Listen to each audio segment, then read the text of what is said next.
Hallo und Servus aus dem Hasenland.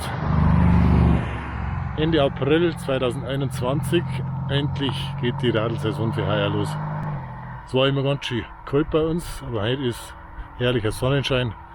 14, 15 Grad, noch ziemlich frisch, aber es ist wunderbar zum Fahren.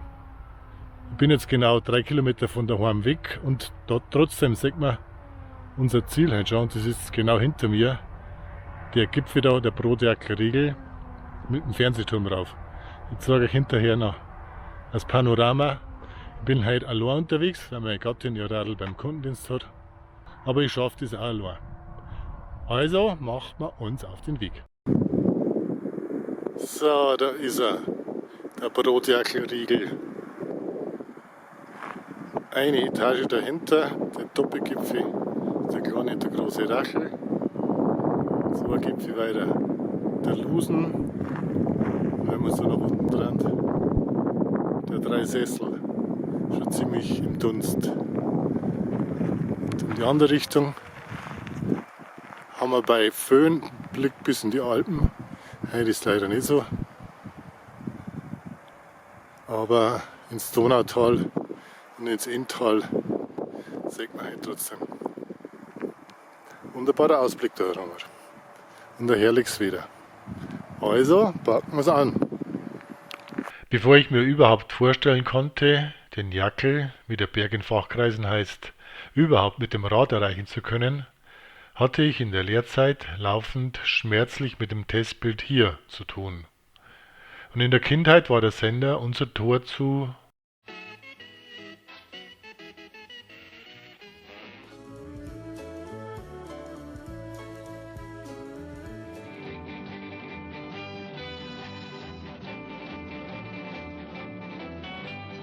lang ist her.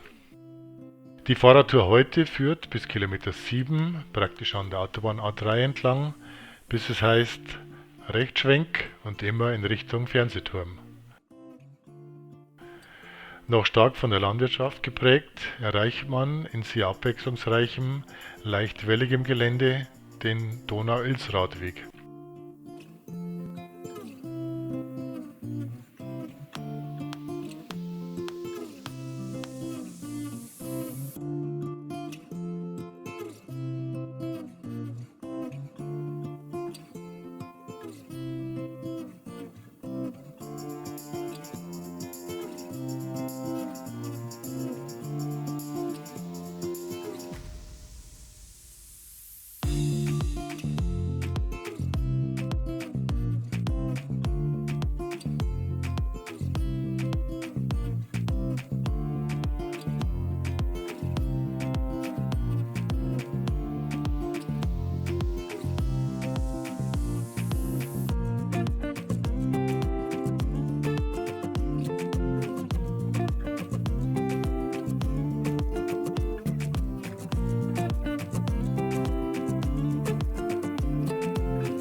Die alte Bahntrasse ist meist stark befahren, weshalb ich nicht beleidigt bin, in Schöllnach abzuzweigen und dem Anstieg entgegenzurollen.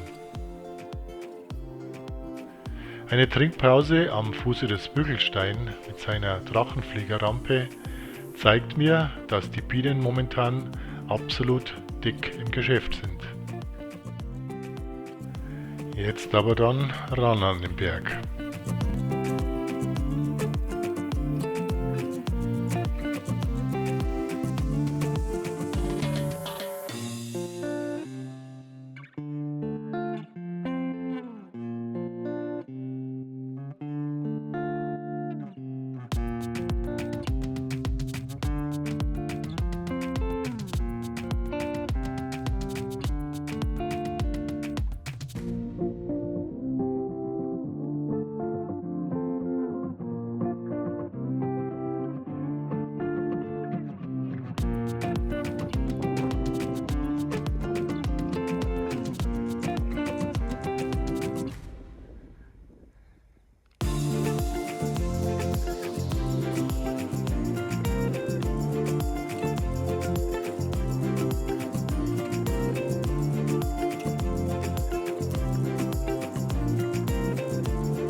Die Anfahrt zum Merkel ist mit 20 Kilometer und 170 Höhenmeter relativ entspannt.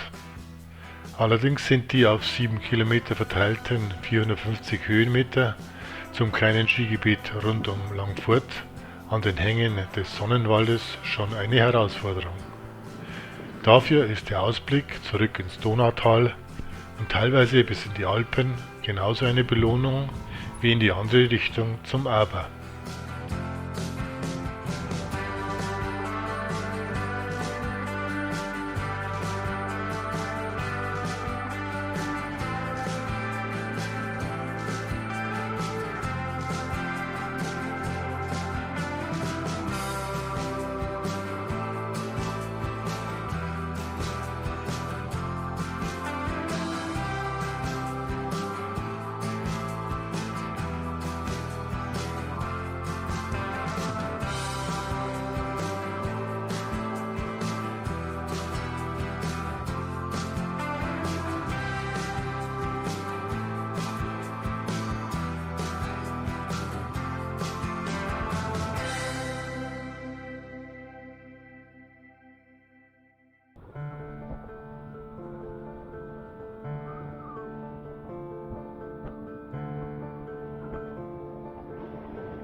Je nachdem, wie es der Wagemut zulässt, ist die rasante Abfahrt in den idyllisch gelegenen Talort Senting mit seinem markanten Kirchturm wie im Fluge vorbei. Über Ramfels schließt sich in mehr oder weniger großen Wellen und doch nochmal weiteren 300 Höhenmetern die Runde.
Zurück am Aussichtspunkt vom Mittag gibt es zum Abschluss nochmal einen Blick zurück in Bild und Wort.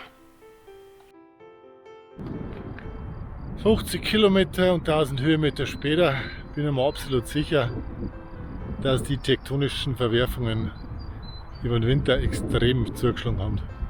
Bin mir zwar nicht ganz sicher, wie weit jetzt der Bayerische Wald sich weiter aufgefaltet hat, aber ich war beinahe nicht über den Berg aufgekommen, über den Brotjackelriegel. Oder vielleicht doch zu früh im Jahr das Ganze in Angriff genommen, Flasche leer, Beine tot. Aber das Jahr ist noch jung, das kriegen wir auf alle Fälle hin. Wir haben im Herbst vor, dass wir wieder eine größere Tour machen, etwa 4 Wochen, irgendwo in Europa unterwegs. Und dafür müssen wir noch einiges trainieren, habe ich festgestellt. Die Tour steht soweit, aber der Körper hängt noch ziemlich umeinander. Aber das wird auch. Momentan ist gerade ein Video im Entstehen über die 3 Flüsse, die in Passau zusammenkommen. Jeweils 30 Kilometer. Wollen wir euch aus unserer Sicht sagen, aber das dauert ein bisschen. Vielleicht bis dahin. Servus und alles Gute.